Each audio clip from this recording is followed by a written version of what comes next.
नमस्कार, जो वॉइस देख रहे हैं आप, मैं हूं आपके साथ रिया डंगवाल और मैं हूं आपके साथ प्रज्ञा मिश्रा। बुलेटिन की शुरुआत करेंगे इस वक्त की बड़ी और अहम खबर के साथ।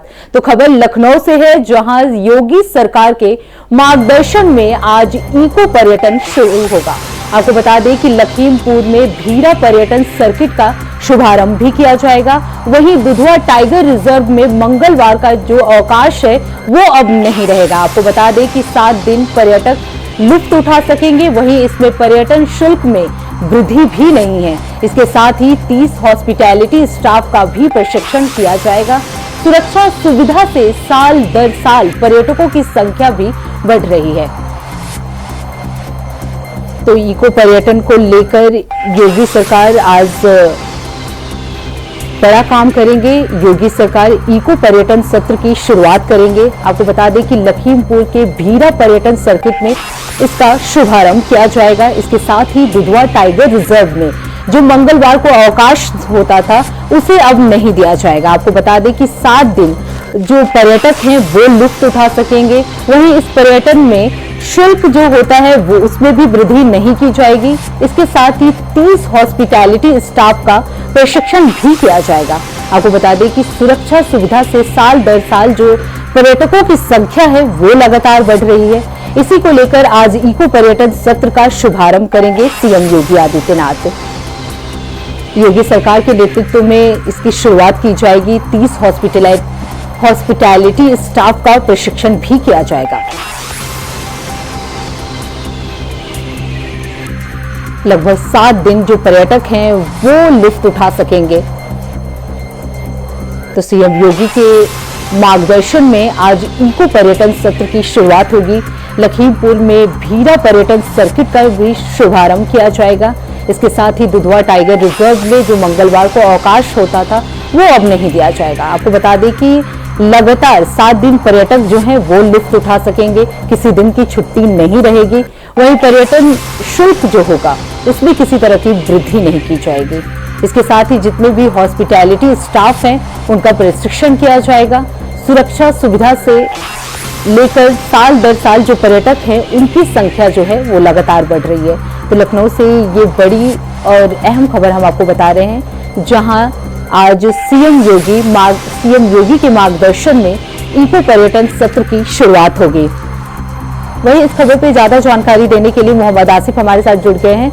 आसिफ, क्या कुछ जानकारी है? आज सीएम योगी आदित्यनाथ जो है उनके मार्गदर्शन में इको पर्यटन सत्र की शुरुआत होगी। ये कार्यक्रम कितने बजे से होगा और क्या कुछ है इस कार्यक्रम में खास?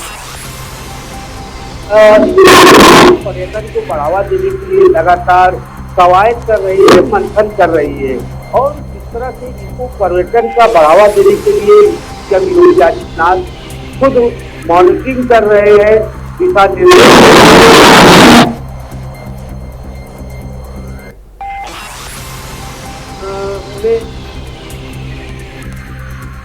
तो सीएम योगी सरकार के मार्गदर्शन में आज इको पर्यटन सत्र जो है वो शुरू होगा। आपको बता दें कि भीरा पर्यटन सर्किट का शुभारंभ भी किया जाएगा। इसके साथ ही आपको बता दें कि दुधवा टाइगर रिजर्व में जो मंगलवार को अवकाश होता था वो अब नहीं दिया जाएगा, जिसको लेकर 7 दिन जो पर्यटक हैं वो लुत्फ उठा सकेंगे।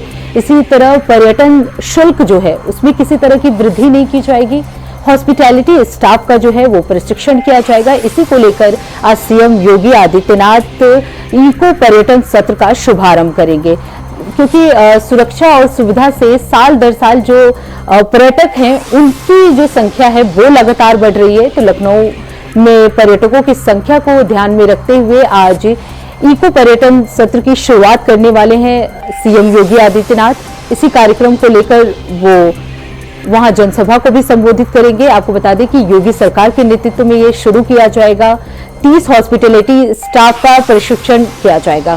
तो वही इस खबर पे लगातार आसिफ हमारे साथ जुड़े हुए हैं। आसिफ, क्या कुछ जानकारी है? आज इको सत्र का जो है वो सीएम योगी आदित्यनाथ शुरुआत करने वाले हैं। पर्यटन को बढ़ावा देने के लिए योगी सरकार लगातार अपने नए नए कदम बढ़ा रही है और साथ ही साथ नया आयाम स्थापित करने के लिए लगातार मंथन भी कर रहे हैं और अधिकारियों को दिशा निर्देश भी दे रहे हैं। और बात करें इनको पर्यटन क्षेत्र को बढ़ावा देने के लिए, तो इसके लिए दुधवा नेशनल पार्क चुना गया है।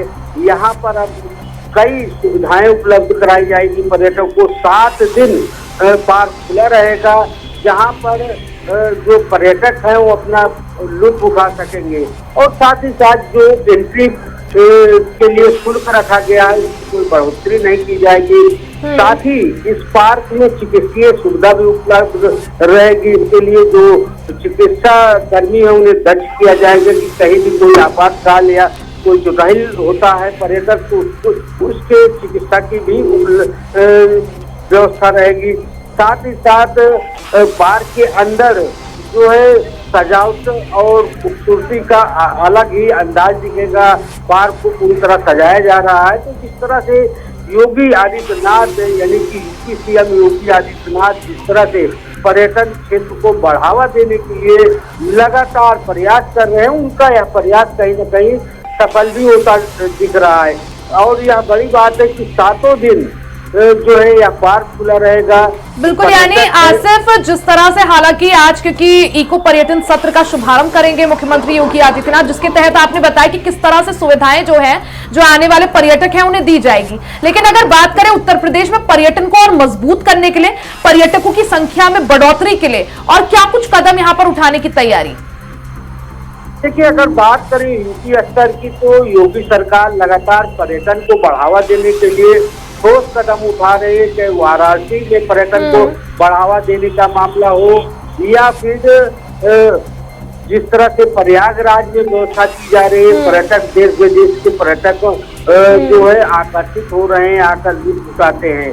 वहीं इन सबके बीच जो धर्म नगरी है, चाहे अयोध्या की बात करें, यहाँ भी पर्यटन क्षेत्र को बढ़ावा देने के लिए योगी सरकार की बड़ी कवायद चल रही है। और इन सबके बीच जिस तरह से पार्क को लेकर पर्यटन क्षेत्र को बढ़ावा देने की जो मुहिम चल रही है, वह भी कहीं न कहीं सराहनीय है।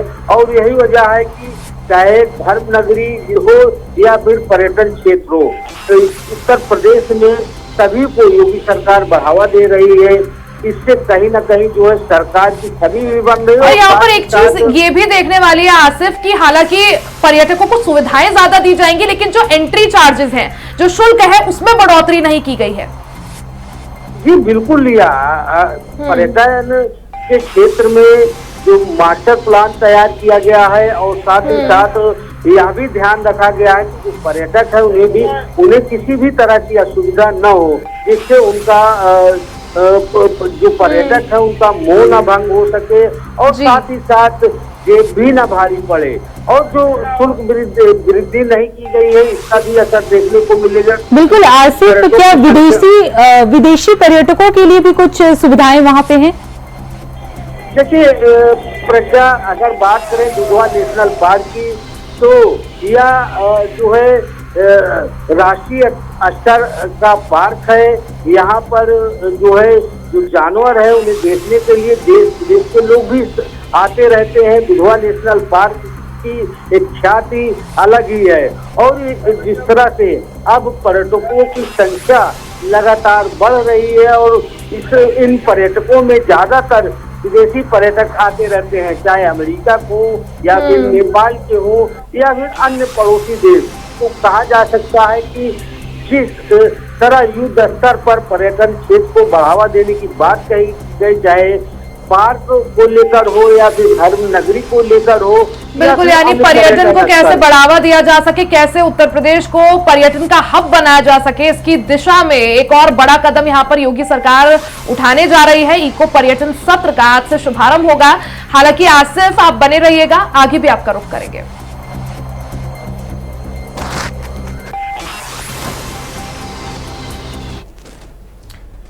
वही खबरों में आगे बढ़ते बात लखनऊ से बड़ी खबर की कर लेते हैं, जहां स्थायी डीजीपी बनने पर प्रशांत कुमार अब रिटायर होंगे। जी हां, जनवरी 2026 में प्रशांत कुमार रिटायर होंगे। अब 30 मई 2025 के बजाय 31 जनवरी 2026 को डीजीपी प्रशांत कुमार रिटायर होंगे। डीजीपी प्रशांत कुमार को स्थायी करने पर अब मुहर लग सकती है। बीजेपी सरकार बनने के बाद 8 डीजीपी की तैनाती हुई है। 8 में से 4 स्थायी डीजीपी बनाए गए हैं। कई आईपीएस बिना डीजीपी बने हो जाएंगे रिटायर। वहीं कैबिनेट के फैसले ने डीजीपी बनने के समीकरण जो है काफी हद तक बदल दिए हैं। यहां पर एक्सटेंशन जो है डीजीपी प्रशांत कुमार को मिला है। हालांकि उनको रिटायर होना था 30 मई 2025 में, हालांकि उनको एक्सटेंशन देते हुए 31 जनवरी 2026 तक एक्सटेंड किया गया है और अब वो 31 जनवरी 2026 को रिटायर होंगे, जिससे ये चीज साफ है कि डीजीपी प्रशांत कुमार को स्थायी डीजीपी बनाने की दिशा में यहां पर कदम उठाते हुए और जल्द मुहर लग सकती है। तो स्थायी डीजीपी बनने पर प्रशांत कुमार अब 2026 जनवरी में रिटायर होंगे। तो डीजीपी के चयन के लिए हाईकोर्ट के रिटायर्ड जज अध्यक्ष बनाए जाएंगे। तो जो नया नियम है उसके अनुसार रिटायर्ड जज की अध्यक्षता में एक कमेटी बनाई जाएगी और ये कमेटी ही इसमें मुख्य सचिव यूपीएससी की ओर से नामित एक व्यक्ति भी होगा। वहीं उत्तर प्रदेश लोक सेवा आयोग के अध्यक्ष भी इसमें शामिल रहेंगे। तो नए नियम के अनुसार डीजीपी का जो कार्यकाल होगा वो 2 साल के लिए हो जाएगा। तो आसिफ हमारे साथ लगातार बने हुए, सीधा रुख कर लेते हैं आसिफ का। आसिफ, जिस तरह से डीजीपी के चयन प्रक्रिया को लेकर यूपी कैबिनेट ने प्रस्ताव पास किया था, अब उसी दिशा में आगे बढ़ते हुए प्रशांत कुमार जो डीजीपी है, बात सामने आई थी कि उन्हें जल्द स्थायी किया जा सकता है। ऐसे में उनका जो रिटायरमेंट था उसको भी एक्सटेंड कर दिया है और अब जनवरी 2026 में वो रिटायर होंगे। देखिए रिया, अगर बात करें यूपी के डीजीपी की यानी पुलिस मुखिया की, तो बीजेपी सरकार में अब तक 8 डीजीपी बदले जा चुके हैं। किसी का कार्यकाल 6 महीने रहा तो किसी का साल भर रहा।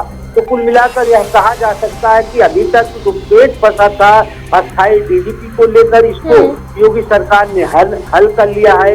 अपनी कैबिनेट की मीटिंग में यूपी कैबिनेट की जो बैठक हुई थी उसमें यह निर्णय ले लिया गया। अब डीजीपी का चयन यूपी सरकार करेगी। इसके लिए कमेटी का गठन किया जाएगा और कमेटी अपनी मुहर लगाएगी जिस पर डीजीपी का पद अस्थायी हो जाएगा। और जिस तरह से डीजीपी प्रशांत कुमार को लेकर कयास लगाया जा रहा था कि उनका कार्यकाल 30 मई को पूरा हो रहा है। बिल्कुल आसिफ, अभी आपने बोला कि डीजीपी प्रशांत कुमार के कार्यकाल को लेकर काफी कयास लगाए जा रहे थे। इसको लेकर अखिलेश यादव ने कल ट्वीट भी किया था। उन्होंने साफ साफ ये कहा था कि किसी बड़े अधिकारी को स्थायी पद देने के लिए कैबिनेट की मीटिंग हुई है। और जिस तरह से अभी प्रशांत कुमार की रिटायरमेंट की जो खबर सामने आई है, जो 30 मई 2025 के बजाय अब 31 मई 2026 को रिटायर होने की उनकी बात सामने आई, तो वो चीजें कहीं ना कहीं खुलकर सामने आ रही है। देखिए, अगर बात करें समाजवादी पार्टी की मुखिया अखिलेश यादव की, तो वह लगातार अस्थायी डीजीपी नियुक्त करने की मांग करते चले आ रहे थे और लगातार डीजीपी के पद को लेकर मुद्दा भी समाजवादी पार्टी बनाती चली आ रही थी। और कल ही जब कैबिनेट की मीटिंग में एक मुहर लगी कि अब डीजीपी का चयन सरकार अपने तरीके से करेगी, इस पर भी सपा प्रमुख अखिलेश यादव ने बड़ा हमला बोला और यह कहने की कोशिश की कि एक बड़े अधिकारी को अब अस्थायी डीजीपी पद पर बैठा दिया जाएगा। उनका इशारा साफ था डीजीपी प्रशांत कुमार की तरफ और वह अब जो कयास था सच भी देखने को मिल रहा है। सूत्रों के मुताबिक डीजीपी का कार्यकाल अब 2 साल होगा। 30 मई को उनको हटाया जाने वाला था, लेकिन अब उन्हें 2026 यानी कि जनवरी 2026 तक उनके कार्यकाल पर मोहर लग जाएगी। जो अटकलों का बाजार था, डीजीपी चुना जाना है, कौन होगा अगला डीजीपी, इस पर भी अब पूरी तरह से विराम लगता दिख रहा है। और यह साफ कहा जा सकता है कि जिस तरह से एक बड़ा फैसला डीजीपी के चयन को लेकर योगी सरकार ने लिया है, हालांकि विपक्षियों ने इस पर निशाना साधने की कोशिश की, लेकिन योगी की कैबिनेट में यह प्रस्ताव काफी अहम है। बिल्कुल आसिफ, क्योंकि चाहे प्रशांत कुमार को लेकर राजनीति भी हो रही हो, इशारों में अखिलेश यादव जो है योगी सरकार को घेर भी रहे हो, या फिर जिस तरह से डीजीपी के चयन को लेकर जो कैबिनेट से प्रस्ताव पास हुआ उसको लेकर घेर रहे हो, लेकिन एक चीज तो साफ है कि जिस तरह से अब ये प्रस्ताव आया है केंद्र की, अब इसमें कोई हस्तक्षेप नहीं होगा, केंद्र को किसी भी तरह का पैनल भेजना नहीं होगा और अब जो डीजीपी है वो यूपी से ही जो है सिलेक्ट किए जाएंगे। तो क्या कुछ बदलाव इसके तहत धरातल पर या जमीनी स्तर पर देखने को मिल सकता है? देखिए, अगर बदलाव की बात करें रिया, तो अभी तक फाइनल भेजा जाता था दिल्ली, वहां से डीजीपी के नाम की मुहर लगती थी। और जिस तरह से पिछले कई डीजीपी के कार्यकाल की बात करें तो अस्थायी डीजीपी के तौर पर योगी सरकार उनसे दायित्व निर्वहन करा रही थी। लेकिन अब जिस तरह से अस्थायी डीजीपी को पर नियुक्ति को लेकर, चार्ज देने की बात को लेकर जिस तरह से योगी सरकार का यह फैसला है, कहीं न कहीं यह फैसला अधिक भी दिख रहा है, क्योंकि जिस तरह से अब एक फैसला कैबिनेट का आ गया है और इसमें अब सेंट्रल का कोई दखल नहीं रहेगा। अब अपने तरीके से भरोसेमंद अफसरों को अस्थायी डीजीपी पद पर सरकार नियुक्त करेगी। यह फैसला कहीं न कहीं आम भी है। हालांकि इस फैसले को लेकर कांग्रेस और समाजवादी पार्टी काफी मुखर भी रही, हमले भी बोले, लेकिन यह जो प्रक्रिया है कहीं न कहीं यूपी सरकार के लिए एक आसान भरी राह दिख रही है, क्योंकि तमाम झंझटों से बचने के लिए यूपी की कैबिनेट में यह फैसला लिया गया है। और जिस तरह से अगर बात करें, चाहे जो भी सरकार हो, वह अच्छे अधिकारियों की नियुक्ति डीजीपी के पद पर करती है। और बिल्कुल, यानी डीजीपी के चयन को लेकर अब पावर जो है पूरी तरह से यूपी सरकार के हाथों में है। हालांकि क्या कुछ उसका असर देखने को मिलता है और कितनी इससे राजनीति जो है गर्माती है, वो देखना अहम होगा। आसिफ, बहुत बहुत शुक्रिया जानकारी के लिए।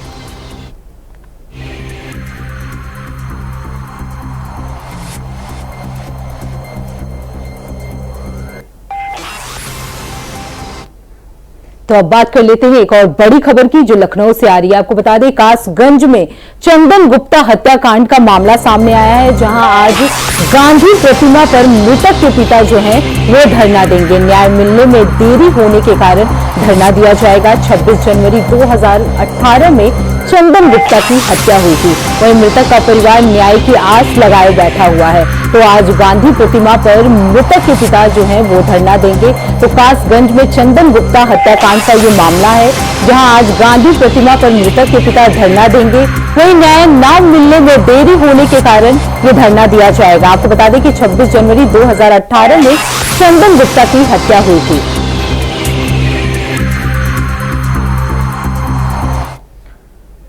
बात मथुरा से बड़ी खबर की कर लेते हैं, जहां 11 दिवसीय ब्रिज रज महोत्सव की शुरुआत हो गई है। इस दौरान मंत्री चौधरी लक्ष्मी नारायण, सांसद हेमा मालिनी ने इस कार्यक्रम का आगाज किया। ढोल बजाकर और दीप जलाकर इस कार्यक्रम की शुरुआत हुई। तो तस्वीरें आप मथुरा से देख सकते हैं, जहां 11 दिवसीय ब्रिज रज महोत्सव का आगाज हो गया है। इस दौरान इस कार्यक्रम के आगाज के दौरान मंत्री चौधरी लक्ष्मी नारायण और सांसद हेमा मालिनी भी मौजूद रहे। ढोल नगाड़े से और दीप जलाकर इस कार्यक्रम का आगाज किया गया। तो मथुरा से बड़ी खबर, जहां 11 दिवसीय ब्रिज रज महोत्सव का आगाज हो गया है। इस दौरान के आगाज के दौरान मंत्री चौधरी लक्ष्मी नारायण और सांसद हेमा मालिनी भी मौजूद रही। तस्वीरें आपको मथुरा से दिखा रहे हैं, आप देख सकते हैं किस तरह से सजाया गया है। मथुरा जो है वो इसकी मेजबानी के लिए पूरी तरह से तैयार है। 11 दिवसीय ये ब्रिज रज महोत्सव है। ज्यादा जानकारी के लिए सीधा रुख कर लेते हैं संवाददाता मोहम्मद फारूक का। फारूक, क्योंकि जो 11 दिवसीय ब्रिज रज महोत्सव है उसका आगाज हो गया है, कई बड़े कलाकारों ने अपनी प्रस्तुतियां देकर वहां पर समा बांधा था। अभी अगर बात करें, लोगों के बीच कैसा जोश, कैसा उत्साह देखने को मिल रहा है ब्रिज रज महोत्सव को लेकर? जी बिल्कुल रिया, ये 11 दिवसीय ब्रिज रज महोत्सव है, जो उत्तर प्रदेश देखो करता है इसका। और विकास परिषद है उत्तर प्रदेश जो और हैं इसके एसवी सिंह, ये लोग सब मिलकर का जो है शुरुआत करते हैं। और ये प्रत्येक वर्ष मिला लगता है। और ब्रिज रज सब तो बोल यहाँ पर प्रत्येक विभाग की अलग अलग बनाई हुई है, अलग अलग कैंप लगे हुए हैं। और तमाम यहाँ पे जो है अधिकारी यहाँ पर पहले से ही तैयारी करते हैं, इसकी तैयारी करती है। ये ब्रिज रज महोत्सव जो है 11 का है। पिछले वर्ष में जो है इस महोत्सव में खुद प्रधानमंत्री नरेंद्र मोदी और मुख्यमंत्री योगी आदित्यनाथ यहाँ पर आए थे और उन्होंने यहाँ पर जो सांसद हेमा मालिनी उन्होंने जो प्रस्तुति दी थी उस प्रस्तुति में वो शामिल हुए थे यहाँ पर। और ये ब्रज महोत्सव अब 11 दिन तक चलेगा। हो सकता है उत्तर प्रदेश के मुख्यमंत्री योगी आदित्यनाथ का यहाँ पर आगमन हो जाए और यहाँ जो है बहुत ही अच्छी तरीके से भव्य तरीके से सजाया जाए और तमाम जो कलाकार हैं, भजन सम्राट हैं, वो इस कार्यक्रम में आ रहे हैं। प्रतिदिन अलग अलग आज भजन सम्राट का कार्यक्रम है और तमाम कैलाश खेल हैं और तमाम गायक हैं यहाँ पर अपनी प्रस्तुति देंगे। यानी हर दिन अलग अलग यहाँ पर कार्यक्रम होंगे।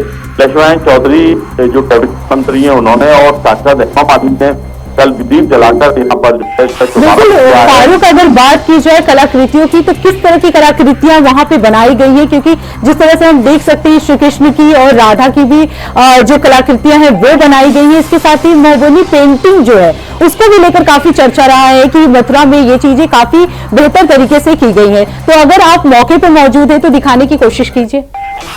बिल्कुल प्रज्ञा, यहाँ पर जो है मेरे बिल्कुल ठीक चीज है। राधा कृष्ण की बहुत ही अच्छी खूबसूरत यहाँ पर तस्वीर बनाई गई है। मैं अपना कैमरा सहयोगी से कहूंगा तो वो दिखाएं जो है कि किस तरीके से भव्य तरीके से सजाया जाए।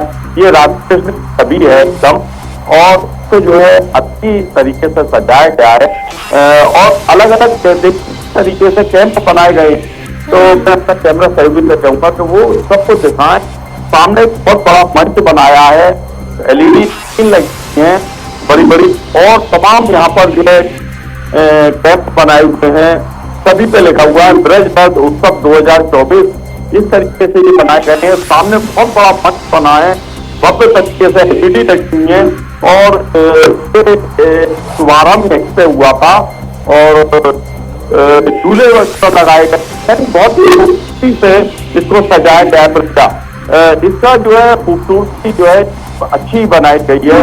अलग अलग यहाँ पर कलाकृतियां लगाई गई हैं, ये देखने में एकदम अलग। बिल्कुल फारूक, क्योंकि तस्वीरें हम देख सकते हैं काफी अच्छी तरह से तैयारियां की गई है, लेकिन क्योंकि इससे पहले भी ब्रज रज महोत्सव का जो है इससे पहले भी आयोजन हुआ था, अब की बार इसको और ज्यादा भव्य रूप देने के लिए किस तरह से तैयारियां, क्या कुछ अब की बार कुछ नया करने की तैयारी? जी बिल्कुल, इस बार जो है 11 दिवसीय जो कार्यक्रम है इसमें तमाम जो है भजन सम्राट और गायक कलाकार यहाँ पर आ रहे हैं, अपनी प्रस्तुति दे रहे हैं। पिछले वर्ष की तुलना में इस वर्ष जो है कलाकारों की जो प्रस्तुतियां हैं वो यहाँ पर अपनी प्रस्तुति दे रहे हैं। हो सकता है कि हमारी मथुरा की सांसद जो है और फिल्मी जगत की हस्ती हेमा मालिनी जो है वो भी अपनी प्रस्तुति यहाँ पर दें, ये भी संभव है। शाम के समय में यहाँ पर काफी भीड़ होती है और यहाँ पर ब्रज महोत्सव को देखने के काफी लोग आते हैं और अलग ही अनुभव करते हैं। ये ब्रज महोत्सव जो है, ब्रज जो कलाकृतियां हैं, ब्रज का अपना जो स्वरूप है उसको दिखाने के लिए प्रत्येक वर्ष लगाया जाता है, क्योंकि ब्रज राधा कृष्ण का वास है। तो इसलिए यहाँ पर जो तमाम श्रद्धालु आप उनके ब्रज महोत्सव का आयोजन होता है और उत्तर प्रदेश की विकास परिषद जो उपाध्यक्ष है सरकार का और पूरा विभाग करता है। और बिल्कुल, यानी ब्रज की संस्कृति से लोगों को रूबरू कराने के लिए, जोड़ने के लिए ये ब्रज महोत्सव जिसका आगाज हो गया है। हालांकि आप अपडेट बनाए रखें। मोहम्मद फारूक, बहुत बहुत शुक्रिया जानकारी के लिए।